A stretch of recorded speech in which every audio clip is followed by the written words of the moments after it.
முனைந்து நிற்க வேண்டும் என்ற உன்னத அறத்தை இந்த உலகுக்கு உணர்த்திய 24வது தீர்த்தங்கராகிய பகவான் மகாவீரர் ஜென்ம ஜெயந்தி விழா இன்று வெகு சிறப்பாக இங்கே விஜய பாஸ்நாதர் தினாலயத்தில் காலை முதல் இப்பொழுது நடைபெற்றுக் கொண்டிருக்கக்கூடிய நூல் வெளியீட்டு விழா வரை வெகு சிறப்பாக நடந்து கொண்டிருக்கிறது.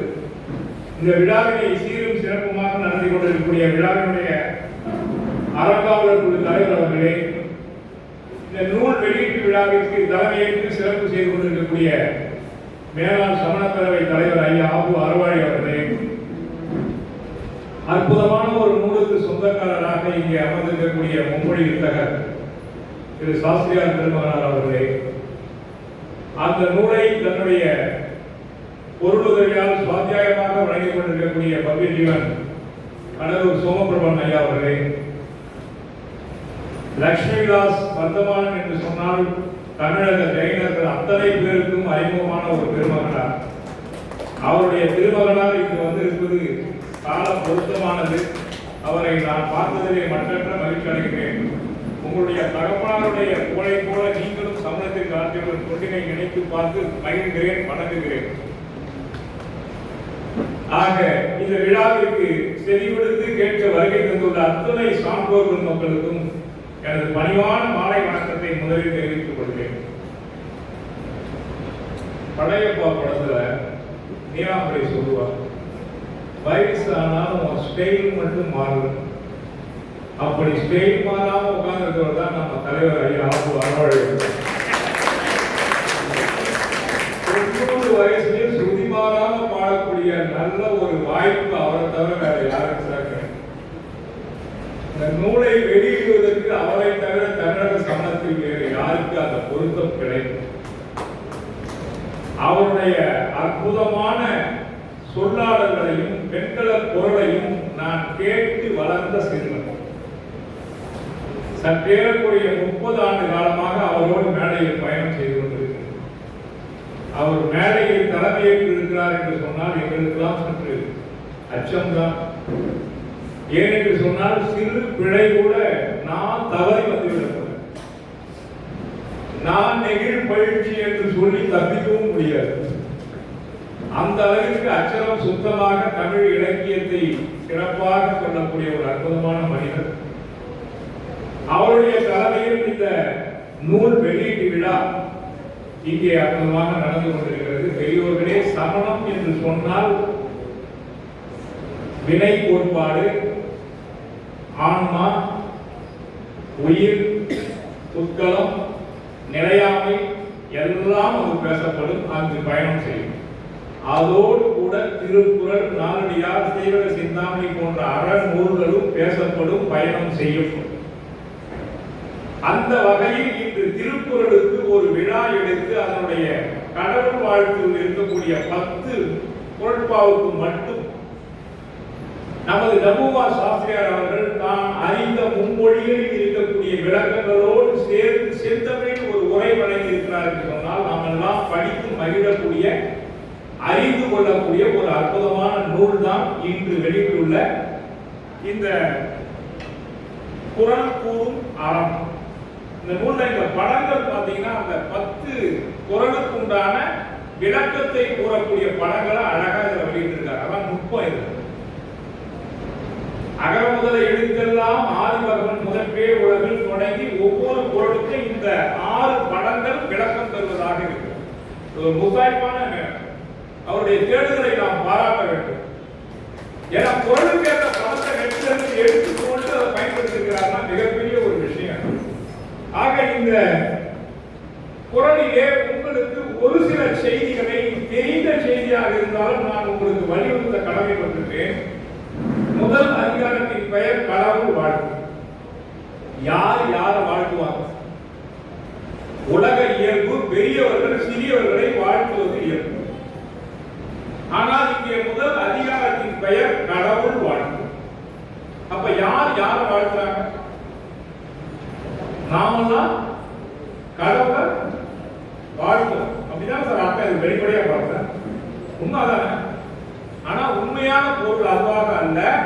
ஆழங்கால் பட்டு சிந்திக்கோமேயானால் கடவுளை வாழ்த்தி ஏற்றி குதிப்பதற்கான பொருள். கடவுளை வாழ்த்தி ஏற்றி குதிப்பதற்கான பொருள். ஆகவே நாம வழக்கத்துல சொல்லுவோம், எனக்கு வயது குறைவாக இருப்பதால் தங்களை வாழ்த்த வயதில்லை. அப்படி இல்லை, அந்த வாழ்த்து வேற. இந்த வாழ்த்து என்பது கடவுளுடைய குணங்களை சொல்லி அவரை வணங்குவதுதான் இந்த கடவுள் வாழ்த்தினுடைய பொருள். பெரியவர்களே, இந்த கடவுள் வாழ்த்து ஏன் பாடுறாங்க தெரியுமா? எவ்வளவு பெரிய ஞானியாக இருந்தாலும் தான் எழுத தொடங்கி அந்த நூல் முற்றின்றி முடிதல் வேண்டும் என்று தன்னுடைய குல தெய்வம் என்று சொல்லக்கூடிய வளவலான சமுதாயத்தில் இருக்கக்கூடிய நம்முடைய தெய்வத்தை வணங்கி தொடங்குவதுதான் மரபு. ஆக நாம் எந்த ஒரு செயலை தொடங்கினாலும் நம்முடைய வழிபடு தெய்வத்தை வணங்கி தொடங்க வேண்டும் என்பது இதன் மூலம் நாம் தெரிந்து கொள்ள வேண்டிய ஒரு அற்புதமான ஒரு கருத்து. நீங்க எந்த செயல் தொடங்கினாலும் பகவானை நினைத்து பஞ்சமந்திரத்தை சொல்லி நீங்கள் தொடங்குங்கள், அதில் வெற்றி நிச்சயம் என்பதை இந்த கடவுள் வாழ்த்து நமக்கு அறிவுபூர்வமாக புகட்டுகிறது.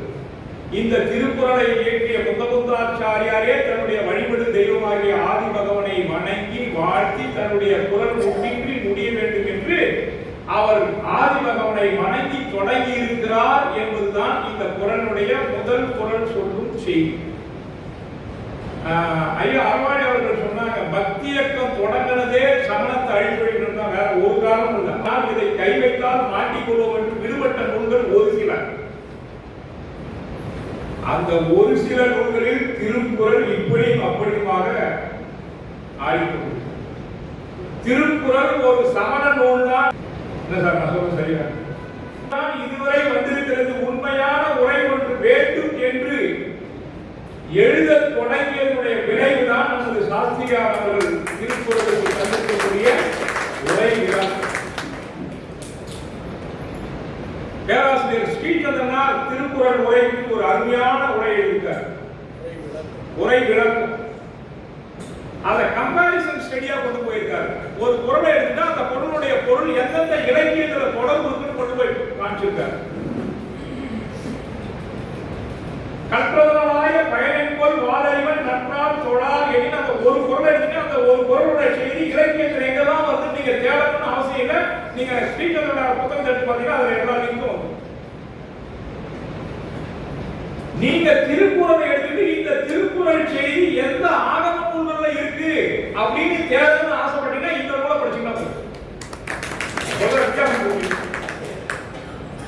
நுண்மான் நுழைமுகத்தை பயன்படுத்தி ஒரு ஒரு குறளுக்கும் நமது சாஸ்திரியார் பெருமகனார் ஒரு அற்புதமான உரை கண்டிருக்கிறார். இதை நான் தொடங்கும் போகிறேன் என்று அறிஞர் எழுதும் பொழுதே நான் அவரை வணங்கி வாழ்ந்து இதை தொடங்குங்கள், இது காலத்தின் கட்டாயம் என்று வைரவத்தினுடைய உரையை படித்துவிட்டு அவரிடம் நான் கடிதம் எழுதினேன்.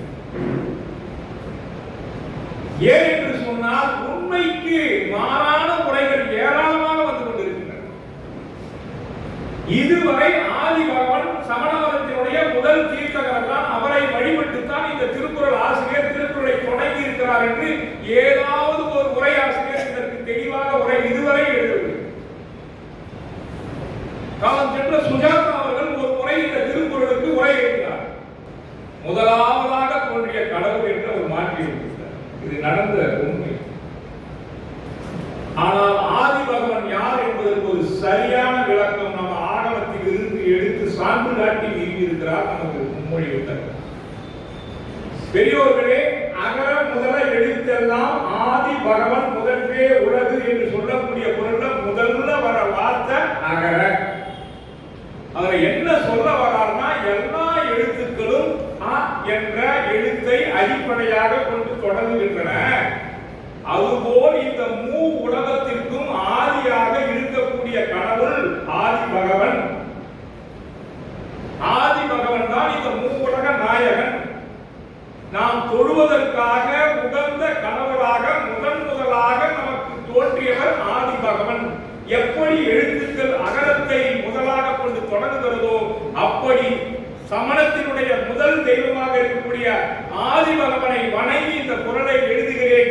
ஆதி பகவன் தான் இந்த உலகுக்கு முதல் கடவுள் என்பதை பறைசாற்றிய ஒரு குறள் தான் முதல் குறள். நான் இன்னொரு விளக்கத்தை சொல்றேன். இது இலக்கண நுட்பமான செய்தி. அகர முதல நகர இருவாய் எழுத்தென மொழிவன் தொல்காப்பியத்தில் சூத்திரம் வரும். ஆ என்ற எழுத்தில் தொடங்க முடியாது. நூற்பாவுல எழுதும் போது கரம் காரம் ரெண்டு வார்த்தையை பயன்படுத்துவாங்க. அது அசை சொல், அதுக்கு பொருள் கிடையாது. குறில் எழுத்த சொல்லும் போது அதான் கூட கரன்ற எழுத்த சேர்த்துவாங்க. நெடில் எழுத்த சொல்லணும்னா காரம் எழுத்த சொல்லிடுவாங்க. ஆகாரம், ஆகாரம் முதல்ல நாகார இருவாய் அப்படின்னு சொல்லுவாங்க. அகரம் முதல்ல நகர இருவாய் சொல்லும் போது கரன்ற வார்த்தையை பயன்படுத்துவாங்க. அப்படி ஆ என்ற எழுத்தில் தொடங்க வேண்டும் என்பதற்காக ஆவை சொல்ல வந்த குறளாசிரியர் அதனுடைய அசை சொல்லாகிய கரம் என்ற வார்த்தையை இன்மை எடுத்துவிட்டு அகர என்ற வார்த்தையை ஆனா என்னன்னு தெரியும். அந்த கரன்ற எழுத்து என்ன அர்த்தம் நமக்கு தெரியாது. அப்ப அந்த கர என்ற சொல் அசை சொல் ஆ என்ற குறியெழுத்தை சொல்வதற்காக பயன்படுத்தப்படக்கூடிய இலக்கண முறை. அந்த முறைதான் அகர முதல. எந்த ஒரு லாங்குவேஜ் எடுத்தீங்கன்னா அதுல முதல் எழுத்து ஆ என்ற உச்சரிப்பு தொடங்கும். நீங்க எந்த லாங்குவேஜ் வேர்ல்டுல என்டையர் வேர்ல்டு எந்த லாங்குவேஜ் எடுத்தீங்கன்னா ஆ. இன்னும் சொல்ல போனா அக்ரிணை விலங்குகள் கூட வாயை திறந்தா ஆனந்தம் சொல்லும். அதனாலதான் ஒரு பகவானுக்கு ஓமை சொல்றதுக்கு குந்தமுந்தாச்சாரியர் எதை ஊமைப்படுத்தலாம்னு பார்த்தார். ஏன்னா ஒப்புமை இல்லாத ஒரு கடவுள் நம்முடைய ஆதி பகவான். அவருக்கு ஓமையா எதை சொல்ல முடியும் இந்த உலகத்துல? ஒரு பெண்ணினுடைய முகத்துக்கு சூரியன் போல நிலவு போல இருக்கான்னு சொல்லலாம். குளிர்ச்சியிலையும் அழகுலையும் ஒப்புயரற்ற தனக்கு ஓமை இல்லாத ஒரு ஆதி பகவானுக்கு ஓமையா யாரை சொல்ல முடியும்? இந்த மூணு உலகத்துல சொல்ல முடியாது. அதனால குந்தமுத்தாச்சாரியார் ரொம்ப நுட்பமா தன்னுடைய சிந்தையை பயன்படுத்தி ஆதி பகவனுக்கு இணையாக ஒன்றை சொல்ல வேண்டும் என்று சொன்னால் இந்த உலகம் உயிர்ப்பதற்காகவும் அறிவு பெறுவதற்காகவும் எழுதக்கூடிய முதல் எழுத்தாகிய உச்சரிக்கக்கூடிய முதல் எழுத்தாகிய அ என்ற எழுத்தை போல ஆதி பகவன் இந்த உலகுக்கு ஆணி என்று இந்த உலகில் உள்ள உயிரினங்கள் தன்னுடைய அறிவை பெறுவதற்காக பயன்படுத்தக்கூடிய முதல் எழுத்தை ஒப்புமைப்படுத்தி அகர முதல எழுத்தெல்லாம் ஆதி பகவன் முதற்றே உலகு என்று அழகாக எழுதிய குறளுக்கு ஆதி கூட்டல் பகவனை பிரிச்சு அவங்க இஷ்டத்துக்கு தன்னுடைய கற்பனை குதிரையை ஓட விட்டு ஆதி என்ற பெண்ணுக்கும் பகவான் என்ற ஆணுக்கு புலைவனுக்கும் புலைச்சிக்கும் பிறந்த ஒருவன் தான் ஆதி பகவான் என்று எழுதுகிறார்களே. இதுவும் அச்ச ஏறி நம்முடைய கைகளில் வருகிறது. இதையும் நாம் பார்த்து கொண்டு உட்கார்ந்து இருக்கிறோமே. சமணம் எப்பொழுது விழிக்கிறது? சோமபிரமன் வாயிலாக நம்முடைய மும்மொழி வித்தகர் வாயிலாக ஆதி பகவனுக்கு ஒரு சரியான விளக்கம் கொடுத்திருக்காங்க. மற்ற மதத்துல கடவுளுடைய தன்மைகளை சொல்லும் போது அவர் ஆதியும் அந்தமும் இல்லாதவர் என்று சொல்வார். கடவுளுக்கு ஆதி இல்லை அந்தம் இல்லை அப்படின்னா முதல்ல இல்லை முடிவு இல்லை. சமணம் அதை மறுக்கிறது. நமது மும்மொழி வித்தகர் அதற்கு விளக்கம் இருக்கிறார் அந்த நூல்ல. ஆதி பகவானுடைய உயிரும் காலம் காலமாக பிறவியில் சுழன்று கொண்டிருந்தது. தன்னுடைய முனைப்பால் தன்னுடைய முயற்சியால் என் வினைகளையும் விட்டு அவர் பிறவா நிலையை அடைந்த போதுதான் அவர் பகவானாக உயர்ந்திருக்கிறார். ஆக பகவானாக உயர்ந்தது ஆதி, முடிவு. ஆக சமண கோட்பாட்டின்படி இறைவனுக்கு பகவானுக்கு ஆதி உண்டு, அந்தம் இல்லை. எவ்வளவு நாள் ஆதி பகவான் இருப்பார் சொல்ல முடியுமா? ஆதி பகவானுக்கு ஒரு முடிவு என்பது இல்லை, ஆனால் தொடக்கம் என்பது உண்டு. சமணம் இதைத்தான் சொல்கிறது. ஆனால் சைவமும் வைணவமும் எங்களுடைய கடவுளுக்கு முதலும் இல்லை முடிவும் இல்லை அப்படி சொல்லவில்லை சமணம். அதைத்தான் நம்முடைய முதல் குறளிலே நமது சாஸ்திரியார் மிக அழகாக காய்தல் உபந்தல் இன்றி ஆதி என்ற சொல்லுக்கு அப்படித்தான் தொடங்கியிருக்கிறார். ஏனென்று சொன்னால் முதலிலே வினையை விட்டு வினையை கடந்து நின்ற ஒரு ஆன்மா ஆதி பகவானுடைய ஆன்மா. வினையை பற்றி ரொம்ப அழகா தொல்காப்பியத்தில் சொல்லு. தொல்காப்பியம் ஒரு சமண இலக்கணம். வினையின் நீங்கி விளங்கிய அறிவின் முனைவன் கண்டது முதல் நூலாகும். வினையிலிருந்து விடுபட்டாலே அவர் வழிபடும் தெய்வம் தன்னைக்கே உயர்ந்து நிற்பார். அப்படி உயர்ந்து நின்றவர் தான் ஆதி பகவான் என்பதைத்தான் முதல் பொருளிலே அவர் சான்று காட்டி நிறுத்தியிருக்கிறார். பெரியோர்களே, கடவுள் வாழ்த்து பாடத்துல தொல்காப்பியத்துல புறநிலையில 3 நிலைகளை சொல்றாங்க. அது என்னன்னு கேட்டீங்கன்னா, கொடிநிலை, கந்தழி, வள்ளி அப்படின்னு 3 விதமான கடவுள் வாழ்த்து பாடுவாங்க. 3 விதமான கடவுள் வாழ்த்து. புறப்பொருள் வெண்பாம் ஆணையில புறப்பொருளை பத்தி பாடும்போது கந்தழி, வள்ளி, கொடிநிலை. இது என்ன அர்த்தம்னா தொல்காப்பியத்தில் சொல்லியிருக்காங்க. கொடிநிலைனா வழிபடும் கடவுளை வணங்குறது கொடிநிலை. வள்ளி என்று சொன்னால் வழிபடக்கூடிய அந்த ஆண் மகனுடைய வீரத்தை பாடுறது வள்ளி. கந்தழி என்று சொன்னால் அவன் எப்படி பகைவனை அழித்தொழித்தானோ அதை பற்றி பாடுவது கந்தழி. ஆக கொடிநிலை, கந்தழி, வள்ளி என்ற 3 நிலையில் தான் கடவுள் வாழ்த்து பாட வேண்டும் என்று புறப்பொருள் வெண்பா மாலையிலே தொல்காப்பியத்திலே சொல்லியிருக்கிறார். ஆனால் சமணம் அப்படி சொல்லவில்லை. அங்கே வீரத்தை பாடுபொருளாக எடுத்துக்கொண்டார்கள், இங்கே வினையின் நீங்கிய ஆண்மனை பாடுபொருளாக எடுத்துக்கொண்டார். ஆகவே தான் அகர முதல எழுத்தெல்லாம் ஆதி பகவன் முதற்றே உலகு என்ற குறளுக்கு அற்புதமாக ஆதி பகவன் நம்முடைய முதல் தீர்த்தகராகிய விஸ்வநாதர் என்பதை அழுத்தம் திருத்தமாக பல இலக்கியங்களை சான்று காட்டியதோடு அல்லாமல் சமஸ்கிருதத்திலும் மற்ற ஆகமத்திலிருந்தும் எடுத்துக்காட்டி அந்த ஒரு குறளுக்கு அற்புதமான உரை எழுதியிருக்கிறார். அடுத்த குறள், 2வது குறள் யாராவது ஒரு சொன்னீங்கன்னா சிறப்பாக இருக்கும் நினைக்கிறேன். 2வது குறள் என்ன? கற்றதனாய பயனின் கொள். இதை மேலோட்டமா பாருங்க, படிச்சா பயன் உண்டு. மேலோட்டமா வர பொருள் இல்லைங்களா? கற்றதனாய பயன்.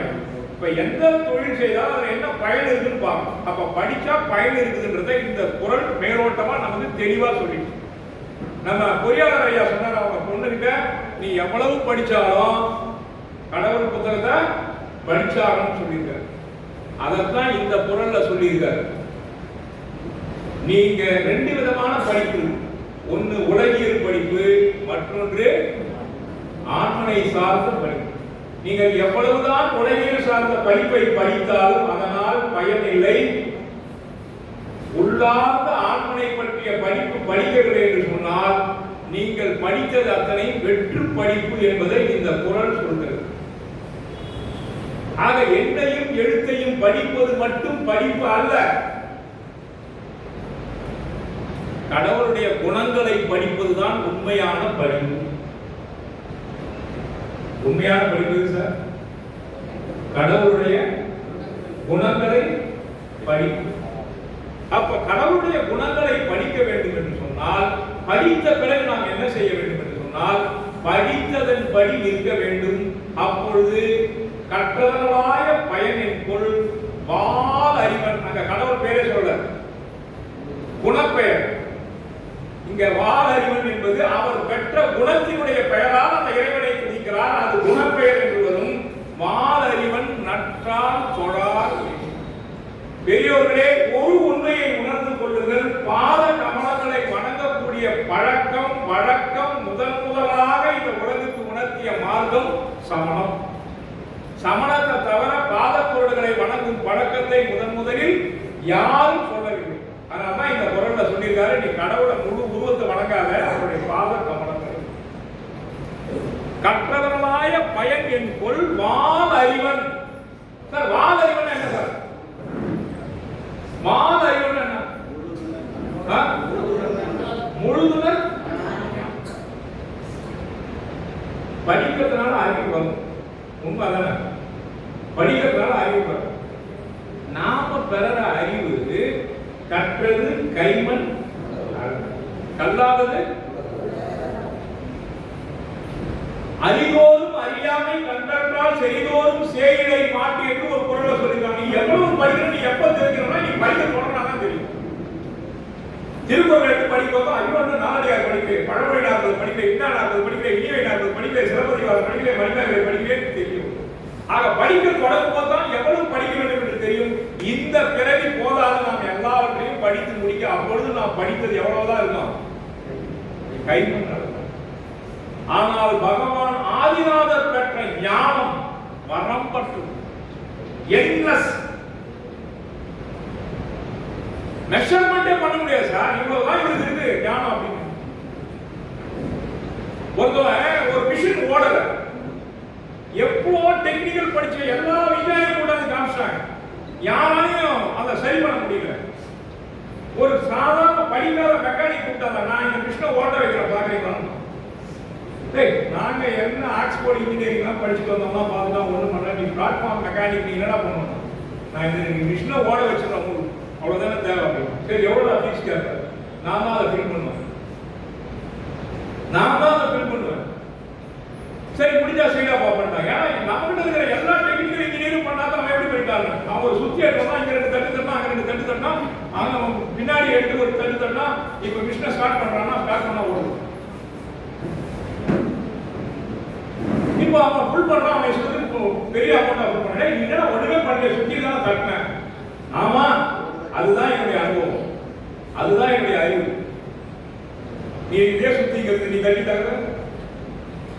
சோ வரம்பற்ற ஞானம் பெற்ற பகவானுடைய பாதத்தை பற்றி கொள்ள வேண்டும்.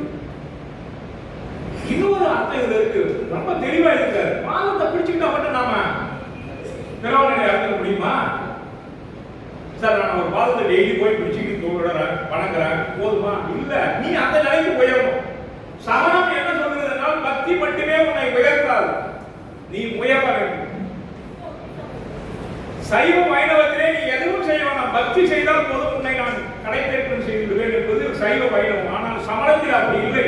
இங்கு யாரும் கொடுப்பதற்கு தயாராக இல்லை. என்னை வணங்கு என்று சொல்வதற்கு யாரும் இங்கு இல்லை. நாம் தான் இறைவன் என்னை வணங்கு என்று சொல்வதற்கு நம்மிடம் எந்த கடவுளும் அழகா சொல்லிருக்கார் சாஸ்திரியார், அவ்வளோ பிடித்து கொடுத்திருக்கார்.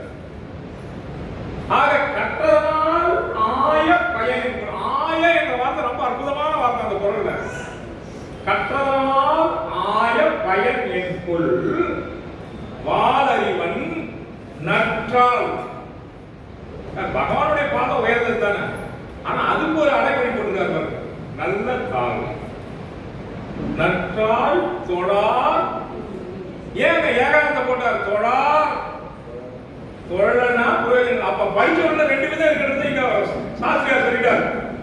படிச்சுட்டு பகவானை தொழாத ஒரு கூட்டம், படிச்சுட்டு பகவானை தொடர ஒரு கூட்டம். நீங்க எந்த கூட்டத்தில் இருக்க போற நீங்களே முடிவு பண்ணி. உலகியல் கல்வியை படித்துவிட்டு பகவானை நான் வணங்க மாட்டேன் என்று சொல்கிற கூட்டத்தில் இருக்க போகிறீர்களா? ஏனென்றால் எனக்கு நாளாக கொண்டுகிறது, நான் படித்த அறிவுக்கு எனக்கு அது போதும் என்று இருப்பீர்களா? எவ்வளவு படித்தாலும் பகவானுடைய பாத கமலங்கள் தான் எனக்கு தேவை என்ற கூட்டத்தில் இருக்க போகிறீர்களா? உங்களுடைய பிள்ளைகளை எப்படி வளர்க்க போகிறீர்கள்? உலகியல் அறிவோடு இருந்து விடுவீர்களா, அல்லது ஆன்ம அறிவை தரக்கூடிய ஆகமங்களை படிக்க வழிகாட்ட போகிறீர்களா? நீங்களே முடிவு செய்யுங்கள் என்று சாஸ்திரியார் அந்த குறளுக்கு ஒரு அழகான விளக்கத்தை கொடுத்திருக்கிறார். இப்ப 3வது குறள் யார் சொல்றீங்க?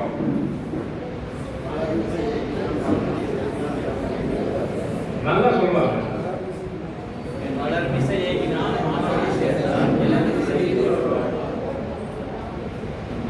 ஏகினான் அப்படின்னா என்ன புரியுங்களா? நடந்தாலும் அருகப்பெருமான் நடப்பாரா? அருகநிலை அடைந்த ஒரு தெய்வம் தரையில் நடக்க மாட்டார். ஏகினான் என்று சொன்னால் பாதம் கீழே படாமல் சென்றார் என்ற அர்த்தம். வானிலே தான் அவர்கள் சஞ்சாரம் செய்வார். அப்படி செல்லும் பொழுது இந்திரன் கீழே கமலங்களை இட்டு செல்கிறான், மேலே வானத்திலே பகவான் சென்று கொண்டிருக்கிறார். அப்படி மலர்மிசை ஏகிய கடவுள் வேறு எந்த மார்க்கத்திலும் இல்லை. இந்த குறளுக்கு அவங்க சைவர்கள் எங்களோடு, வைணவர்கள் எங்களோடு சொல்றாங்களே, இந்த மலர்மிசை ஏகினான் அவர்களிடம் சொல்வதற்கு சான்றாதாரம் இருக்குதான்னு சாஸ்திரியார் கூட்டு வச்சுக்கார். எனக்கு தெரிஞ்சு சாஸ்திரியார் இந்த ஒரு நூலை எழுதிட்டு திருக்குறள் சமண நூல் தான் என்பதற்கு மேலே ஏறி அகலத்தர் நிஷ்கலந்தர் போல இங்கே வாதிடுவதற்கு கேட்ட அத்தனை செய்திகளையும் முன்னே வைத்திருக்கிறார். இவர் ஒரு நவீன அகலத்தராகவும் நிஷ்கலங்கராகவும் என்னுடைய கண்ணிற்கு தெரிகிறார். எனவே இவ்வளவு அற்புதமான செய்திகளை சொன்ன அவரை நாம் நல்லாவே கைதட்டி பாராட்டலாம். ஆக எழுத்துக்களை பத்தி ஒரே ஒரு செய்தி சொல்லியிருக்காரு, அதை மட்டும் நான் சொல்லிட்டு போயிடுறேன். அகர எழுத்தை தொடர்ந்து பல எழுத்துக்கள் வருவது போல பகவான் ஆதிநாதரை தொடங்கி 23 தீர்த்தங்கரர்கள் வந்திருக்கிறார்கள். எப்படி அகரத்தை சொல்லிவிட்டால் மற்ற எழுத்துக்களை சொல்வதற்கு சமமோ அதுபோல இங்கே ஆதிநாதரை சொல்லிவிட்டால் மற்ற தீர்த்தங்கரர்களையும் சொல்லியதற்கு சமம் என்ற விளக்கத்தையும் ரொம்ப அழகா சொல்லியிருக்காரு. சரிங்க, நான் இன்னொரு விஷயத்தை சொல்றேன். உன்னை நீ அறிந்து கொள், உன்னில் நீ இருந்து கொள், உன்னையே நீ அறிவாய். சொன்னவர் யார் தெரியுமா? டால்ஸ்டாய். உன்னையே நீ அறிவாய் என்று சொன்னவர் டால்ஸ்டாய் இல்லைங்களா? முதல்ல நாம யாரு, நம்முடைய குணங்கள் என்ன, நம்முடைய அறிவினுடைய நிலை என்ன என்பதை உணரணும். நாமே அறியாம நாம எதற்கிட்டையும் போக முடியாது. ஆக உன்னை நீ அறிந்து கொள், உன்னில் நீ இருந்து கொள் என்ற அற்புதமான செய்தியை எங்கு சொல்கிறார் என்று சொன்னால், நின்னுள்ளே நீ ஒடுக்கினை, நின்னின்று நீ விரித்தனை என்ற செய்தியை நான் இப்படி தெளிவாக உங்களுக்கு புரிவதற்காக அப்படி சொல்கிறேன். ஆக அறிவன் என்ற சொல்லுக்கு இங்கே ஏராளமான செய்திகளை சொல்லியிருக்கிறார். முழுதுணர் ஞானி என்பதற்குண்டான இலக்கிய தரவுகளை எல்லாம் தொகுத்து கொடுத்திருக்கிறார். இதெல்லாம் நீங்க படிச்சீங்கன்னா வாலறிவன் என்பதற்கான செய்தியை உங்களால புரிந்து கொள்ள முடியும். மலர் மிசை ஏகினான், மான் அடி சேர்ந்தார். இந்த மான் அடின்றது என்ன தெரியுங்களா? நான் சொன்ன பார்த்தீங்களா, முதல் பொருள்ல சொன்னார் பாருங்க, வால் அறிவன் நற்றால் சொன்னார் இல்லைங்களா? அந்த பகவானுடைய பாதத்துக்கு அங்க நற்றால் ஒரு ஓமையை போட்டார், ஒரு சிறப்பை செய்தார். இந்த பொருள்ல மானடி என்ற ஒரு சிறப்பை சேர்த்தார். சாதாரண அடி என்பதை தொழாமல் நீங்கள் இருந்துவிடப் போகிறீர்கள். மானடி என்று சொன்னால் மிக உயர்ந்த ஒப்புயரற்ற பாத கமலங்கள். அந்த மானடியை சேர்வதற்காகத்தான் நாம் இந்த பிறவியில் சமண குலத்தில் பிறந்திருக்கிறோம். அதை உணர்ந்து கொண்டு தினம் தினம் நாம் கடவுளை வழிபட வேண்டும். கடவுள் நம்மளை வழிபடுன்னு சொல்லல, நமக்கு ஏன் கடவுளை வழிபடணும் நீங்க சொல்லுங்க பாப்போம். கடவுள் தான் எதையும் கொடுக்கறதில்லைன்னு முடிவு பண்ணிட்டீங்க, ஏன் பகவானை வணங்கணும்? ஏன் சார் பகவானை வணங்கணும்? அவர் காட்டிய பாதைக்காக தான் அவர் வணங்கணும். அவர் நல்வழி காட்டி சென்றிருக்கிறார். அந்த நல்வழியை நமக்கு உணர்த்தியதனால நாம அவரை வணங்கணும். அதுதான். ஆக மானடி என்று சொன்னால் உயர்ந்த பாத கமலங்களை வணங்க வேண்டும். எப்பவுமே மலை உச்சியில பாத்தீங்கன்னா பாத கமலங்களை வடிக்கிற பழக்கம் சமணர்களுக்கு. எந்த இடத்துல சார் பாதங்களை வடிக்கிறாங்க தெரியுங்களா? ஏன் அந்த இடத்துல போய் வடிக்கிறாங்க? ஏன் அந்த இடத்துல பாத கமலங்களை நிர்மாணம் பண்றாங்க? எங்கு நின்று அந்த ஜீவன், அந்த ஆன்மா எல்லாவற்றையும் துறந்து என் வினைகளை விட்டு உயர்ந்த ஆன்மாவாக கடந்து நின்றதோ அந்த இடத்தில், அந்த புண்ணிய தலத்தில், அந்த புண்ணிய பூமியில் அந்த ஜீவனுடைய பாதங்களை, பொருட்களை வடித்து வணங்குவது சமணத்திற்கு சிறப்பு. அப்படித்தான் புத்தபுத்தாச்சாரியார் பொன்னூர் என்ற அற்புதமான புண்ணிய பூமியில் தபோவனத்தின் மேலே அவருடைய பாத கமலங்கள் இருக்கிறது. ஏன் அங்கு பாத கமலங்களை வடிக்கிறார்கள் என்பதற்கு மிக அற்புதமான உரை தந்திருக்கிறார் நமது சாஸ்திரியார் அவர்கள். அப்படின்னா சிகத்தில் அத்தனை தீர்த்தங்களுடைய பாத கமலம் விழுக்கத்துல ஏரிக்குள்ள குணசாகருடைய பாதம் ஏன் இருந்ததுன்னு இவருடைய குரலை படிச்ச பிறகுதான் எனக்கே விளக்கம். அப்ப ஏரிக்குள்ள தன்னந்தனியான பாறையில நின்று அவர் வடக்கிருந்து உயிர் நீத்த இடத்துல, அந்த இடத்துல பாத கமலங்களை, குணசாகருடைய பாத கமலங்களை படித்திருக்கிறார். அப்படி பொன்னூர் தபோ நிலையத்தின் மேலே இருக்கக்கூடிய அந்த மலையில் தான் இந்த குறளை எழுதிய புத்தபுத்தாச்சாரியார் தவம் நோற்று வடக்கிருந்து உயிர் நீத்த இடம் என்பதனால் தான் நம்முடைய முன்னோர்கள் அந்த இடத்திலே இந்த புண்ணிய புருஷனுடைய பாத கமலங்களை வைத்திருக்கிறார்கள். நாம் பொன்னூருக்கு செல்லும் போதெல்லாம் கீழே நம்முடைய உற்றார உறவினர்களோடு உறவாடிவிட்டு வந்து விடுவோம். அப்போ அந்த மலைக்கு யாரு மேலே படி கெட்டுட்டார். ஆனால் பெரியோர்களே, 90க்கு சென்றால் உத்தமர்களுடைய பாதங்களை வணங்காமல் நீங்கள் மீண்டும் தவறு செய்து விடாதீர்கள்.